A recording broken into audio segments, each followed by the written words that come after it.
Alors salut à tous, c'est Drone de Balade, on se retrouve pour une petite vidéo setup. J'avais promis déjà il y a quelques temps sur le Discord de Laurent, Drone My Life, pour ceux qui suivent ce Discord. Je voulais présenter mon matériel, j'avais eu des problèmes de son, du coup j'avais abandonné l'idée. Je me suis dit je vais attendre un petit peu, je la referai. Alors je l'avais fait en intérieur, là cette fois-ci je l'ai fait en extérieur. On se retrouve au Sentier des Douaniers à Ploumanac, là où tout a commencé pour moi. J'avais fait une vidéo sur Ploumanac qui avait bien fonctionné. Du coup je me suis dit tiens, ça fait un petit clin d'œil pour la vidéo setup. Et puis comme c'est pas très loin de chez moi, que c'est un joli coin, je me suis dit tiens, on va aller tester un petit peu le nouvel appareil, puisque vous le voyez, il y a une belle image. Qualité pro. Alors pas pro quand même, mais petite qualité, puisque j'ai investi dans un boîtier, et je vais vous dire dans quelques instants de quel boîtier il s'agit, de quel objectif, tout ça. Je vais détailler mon matériel. En attendant, moi je vous laisse avec quelques plans que j'ai tournés dans la journée. Malgré le temps pas terrible, bon, j'ai essayé de faire quelque chose de correct. Et on se retrouve juste après ces quelques plans, le temps pour moi de déballer un petit peu mon matos.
Bon, on se retrouve, je vais aller assez vite, j'espère que vous m'entendez déjà, j'ai même pas le temps de mettre le micro que j'avais prévu, en cravate, je préfère éviter. J'ai plus trop de batterie, donc je vais speeder un petit peu. En tout cas, le soleil arrive juste au moment où il faut pour faire ce déballage de matériel. Alors oui, je vous prends en cours de route parce que je me suis aperçu que le son était pas terrible sur la vidéo. Il y avait du vent ce jour-là, ça tapait dans le micro, du coup effectivement ça a influé beaucoup sur la qualité. Normalement c'est un bon micro quand même, hein. Je pense que là vous m'entendez bien, il n'y a pas de vent, je suis pas proche du micro et je parle pas très fort, je suis pas quelqu'un qui parle très fort. Je pense pas qu'il y ait des problèmes de son. C'est vrai que ce jour-là les rafales faisaient que c'était compliqué. Donc, sur la première minute j'ai modifié un petit peu le son, mais je voulais pas le faire sur l'ensemble de la vidéo parce que ça faisait un son robotique, en plus on n'entendait plus les vagues derrière. C'était un peu l'idée quand même d'entendre les bruits ambiants quand même. En plus j'ai même pas détaillé le micro, je me suis aperçu en faisant le montage que j'avais pas parlé du micro, ce qui est quand même important. Donc c'est le Rode Vidéo Micro, à une cinquantaine d'euros je crois sur Amazon. Alors c'est un bon micro, moi, je trouve que le son est quand même correct, hein, malgré les problèmes que j'ai eu sur cette vidéo. La chose qui est intéressante avec ce micro, c'est qu'il n'a pas de batterie, vous le branchez sur le boîtier et il fonctionne de façon autonome, il n'y a pas besoin de recharger, il n'y a pas de pile à mettre, donc ça c'est un avantage. Après niveau qualité son, je peux pas comparer, j'ai pas d'autres micros, sûrement il y a sûrement mieux, mais pour le prix, je pense que c'est quand même idéal. En plus c'est facile à ranger, très facile à mettre en place, pas de batterie, je veux dire, il y a quand même des atouts à avoir ce micro. Donc voilà pour les petites précisions au niveau du son. Je m'excuse encore de la qualité.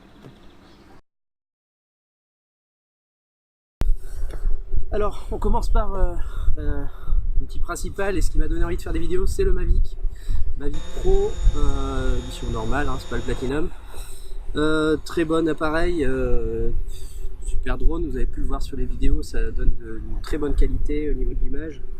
Je le conseille à tout le monde, très facile à transporter, pas lourd, voilà, c'est top.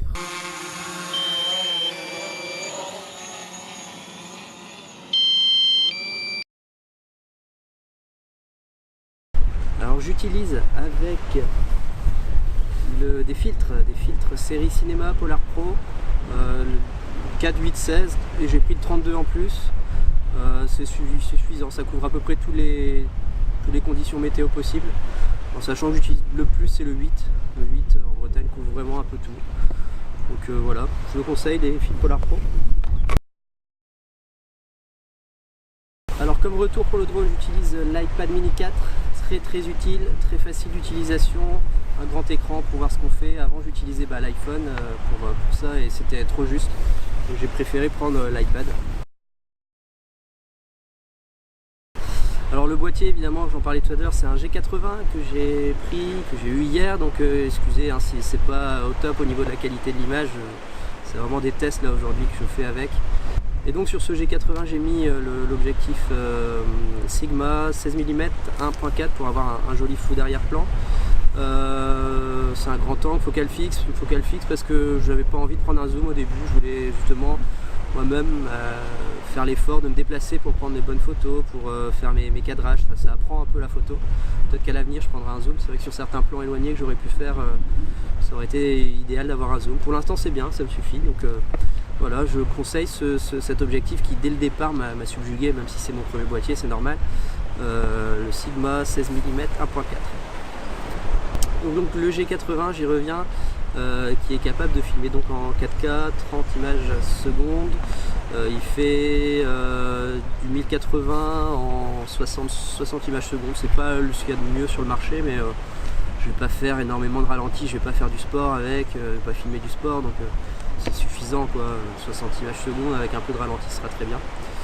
Donc quoi d'autre sur cet appareil, pas très cher. Je trouve que le rapport qualité-prix pour faire la vidéo, de la photo, 700 €, un peu plus de 700 €, c'est idéal pour un amateur qui ne connaît pas grand chose. J'ai cumulé ça avec le Sigma, donc qui est à 400 €, c'est 1200 € le boîtier et un bon objectif. Donc voilà, ça fait un petit peu d'argent, mais je suis pas déçu, en tout cas de ce que j'ai vu jusque là. Avec le Lumix G80, j'utilise des filtres Gob, de la marque Gob, je ne sais pas si vous avez vu. C'est un filtre que j'utilise à peine, donc je ne peux pas vous donner et avoir un retour exact là-dessus, mais pour l'instant, ce que j'ai fait dans la journée, ça me suffit, c'est un filtre variable. Donc voilà, c'est très pratique. L'iPhone SE qui m'a suivi pendant longtemps, avec lequel j'ai pas fait énormément de plans parce que j'arrivais pas à faire ce que je voulais exactement, dû au stabilisateur justement. Donc voilà, j'ai préféré prendre un boîtier et puis de ce que j'ai pu faire dans la journée avec un peu d'entraînement, je pense qu'il n'y a pas photo quoi. C'est vraiment le truc à avoir, c'est le boîtier quoi, à la place de l'iPhone, même si ça reste une solution de remplacement sympathique quoi.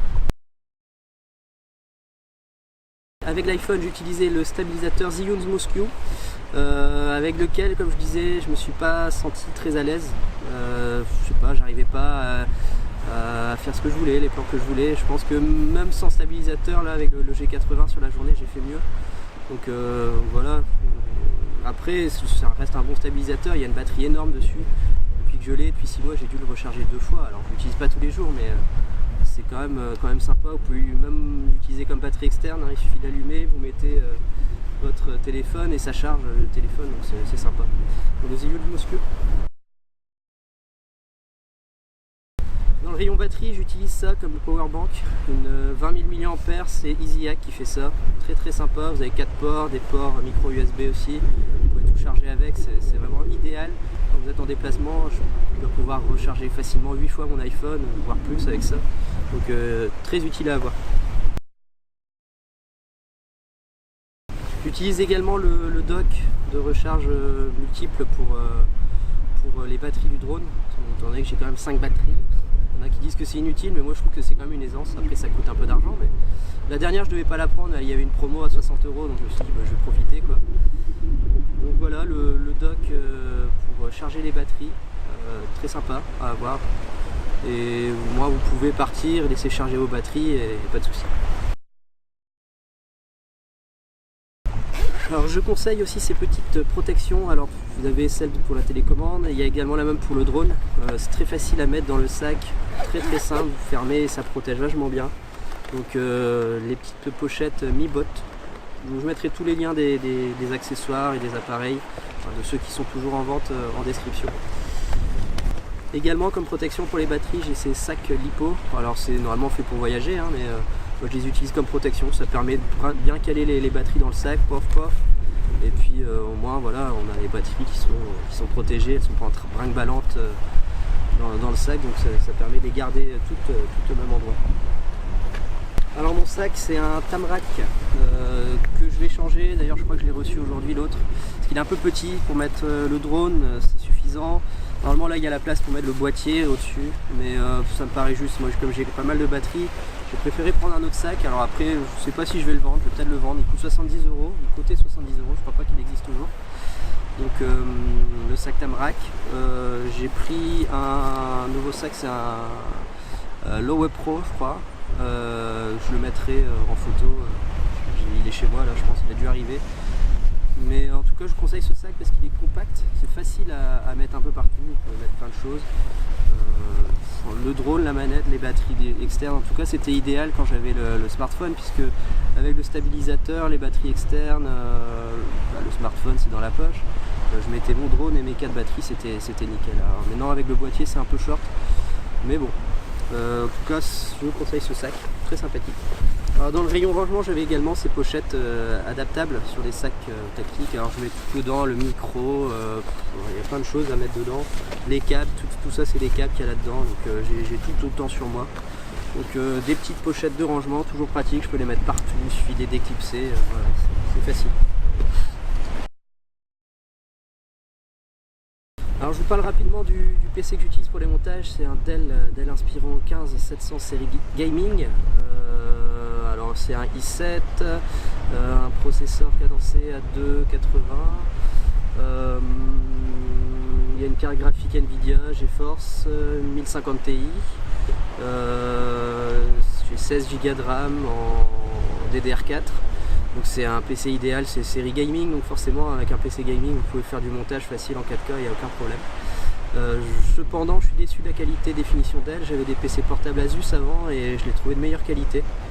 Donc ouais, après l'os en tant que tel il marche très bien, donc c'est nickel. Par contre ouais, la qualité définition Dell, déçu.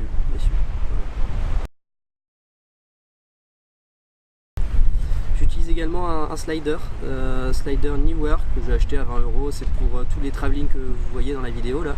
J'avais pris ça, ça peut servir. Alors en extérieur non, parce qu'il n'est pas démontable, donc c'est un peu compliqué à transporter, hein. Il fait quand même, je crois que c'est 60 cm, celui-là il existe en 80 cm, en 30 ou 40 cm, il y a plusieurs tailles, je les mettrai en description. C'est pratique pour faire ce genre de plan, de matériel, etc. Alors après pour les baroudeurs, il vaut mieux avoir un slider qui soit démontable, c'est quand même plus facile à transporter. Petite mise à jour aussi au niveau du matériel, j'ai reçu du matériel là, entre le moment de la vidéo et aujourd'hui. J'ai pris des batteries externes, batteries supplémentaires en tout cas, pour le boîtier, parce que je me suis rendu compte que les 900 vues annoncées sur la fiche technique, il les faisait pas. Je suis sorti avec pour faire la vidéo setup et j'ai pas énormément filmé, j'ai pas fait énormément de photos et en moins de 4 heures la batterie était vidée. Alors j'étais peut-être pas en paramètre d'économie d'énergie maximum, mais ça me paraissait short pour ce qui est annoncé en tout cas sur le papier. Donc du coup j'ai pris celle-là, c'est pas les batteries officielles, c'est des Power Extra. Elles font 1500 mAh contre 1000 mAh de la batterie officielle. C'est peut-être pas conseillé, je sais pas. Je ne connais pas techniquement, je vais les essayer. Si jamais je vois qu'elles sont pas terribles, je les changerai. Avec ça j'ai pris également le dock de rechargement en USB. Je trouve ça pratique en déplacement, hein. On ne peut pas brancher sur le secteur, donc c'est toujours une contrainte de ne pas pouvoir charger ses batteries. On ne sait pas ce qu'on peut avoir à filmer. Ce serait dommage de passer à côté de quelque chose à cause de ce problème de batterie. Donc voilà. Je n'ai pas encore reçu ce dock, je le montrerai peut-être en photo sur le Discord prochainement. Également j'ai pris ce pod, GorillaPod, c'est l'officiel, le Joby, qui tient beaucoup mieux. J'ai déjà fait tomber le boîtier à cause du pod que j'avais avant. Ça coûtait une vingtaine d'euros. Alors c'est idéal pour les smartphones, mais par contre pour un boîtier c'est trop light. Là je suis au maximum de la fixation et vous voyez, si je mets le boîtier dessus, pof, ça tombe facilement. Donc pour le smartphone c'est pratique, c'est idéal même, je veux dire, pas besoin de plus. Ça coûte 20 euros ou 30 euros, je sais même plus, même pas, peut-être 15 euros. Ouais, je regarde. C'est bien pour un smartphone, mais c'est tout quoi. Tandis que celui-là, on voit de suite, c'est beaucoup plus solide. Je pense que j'aurai aucun problème avec le boîtier. Donc ça va me permettre de bien stabiliser ce boîtier. Alors si jamais vous avez des questions plus précises sur le matériel, n'hésitez pas. Je me suis aperçu là en faisant le montage que j'étais pas allé beaucoup dans les détails au niveau de chaque appareil, par manque de temps et de batterie surtout, parce que je vous dis, au moment où j'ai dit salut dans la vidéo, l'enregistrement s'est coupé, vous le verrez à la fin. Voilà, si vous avez des questions, n'hésitez pas, j'y répondrai très franchement sur le Discord ou directement en commentaire de la vidéo. Donc voilà, je voulais aussi remercier les gens qui sont abonnés dernièrement. Sur le dernier mois, je dois avoir au moins 20 abonnés en plus. C'est cool, ça veut dire que ça plaît ce que je fais. J'ai des bons retours sur les vidéos, je vais en tout cas essayer de continuer d'en faire le plus possible, dès que j'ai du temps, dès que je peux bouger un petit peu, je vais essayer de continuer ça. J'ai pris le boîtier aussi, c'était aussi pour mettre à la photo de plus en plus, j'aime bien, je crois que je vais aussi un peu m'orienter vers là. Alors je voudrais aussi remercier les gens du Discord, très sympa, il y a une bonne ambiance, même si c'est calme par moment. Il y a des bonnes critiques, on déconne de temps en temps, donc c'est une bonne ambiance. Le Discord de Drone My Life, Laurent, qui aide beaucoup aussi de son côté, il essaye de développer une chaîne actuellement pour justement les amateurs comme nous. Donc voilà, je vous dis à bientôt. Je vais continuer à filmer un petit peu aujourd'hui, avec le drone notamment. Et puis je vais essayer de poster ça le plus vite possible et continuer à faire 2-3 vidéos prochainement. Alors il y aura une vidéo sur Guerre-les-Dents là bientôt qui sera pas filmée avec le boîtier puisque je l'ai faite il y a quelques temps, j'ai pas eu le temps de la monter. Il y aura cette vidéo entre temps et puis après j'essaierai de faire une sortie avec le G80 pour voir ce que ça donne. Allez, je vous remercie, je vous retiens pas plus et à très bientôt sur la chaîne. Salut!